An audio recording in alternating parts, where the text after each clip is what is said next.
भाई सकाल सकाल मते कंदिया लोकटा होची पियाज। अच्छा भाई हस तो यही कथा लगुच गोटा आखिरे लुह अच्छे आउ गोटा आखिरे लुह नहीं।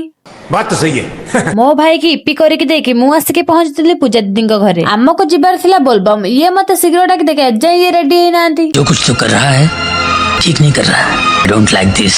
भाई टाइम टा थिला 3टा आसिकी पहुंचने माने 5टा ये गोटे का सह झगड़ा कलेनी है। भाई रे कौन कहबो कहला हम ग्रुप पिला को राह पे तुम चल रहे हो बेटा, लेकिन पूरी तरह फंसोगे। भिड़ देखुछटी गड़गड़िया घाटरे बाबांकर भक्त के तापर आमे पानी भार को नेकिना रास्ता सारा ठाकुरंग ना जपी जपी जाइथिलु जहा तोरा हमको कष्ट जणा पड़ी नथिला। तापर आमे जाइके रहिथिलु गोटे कैंप रे किछि खाइथिलु। एमानको देखो जेतल देखो दांत देखौछन आउ किछि काम धंदा नाही एमानकर एनी टाइम ऑलवेज हसा आसी। सुधरेगा रे बाबा तू नहीं सुधरेगा। सुंदरी माने कैमरा देखि पोज दउछन देख भाई देख देख देख को रेड रे दांत देखाई गोछन देख टिके तांको भाई रे एटी भास्कर न्यूज चलेछन कोन कहिबो एमानको कोउठी सुधुरिबेनी एमाने।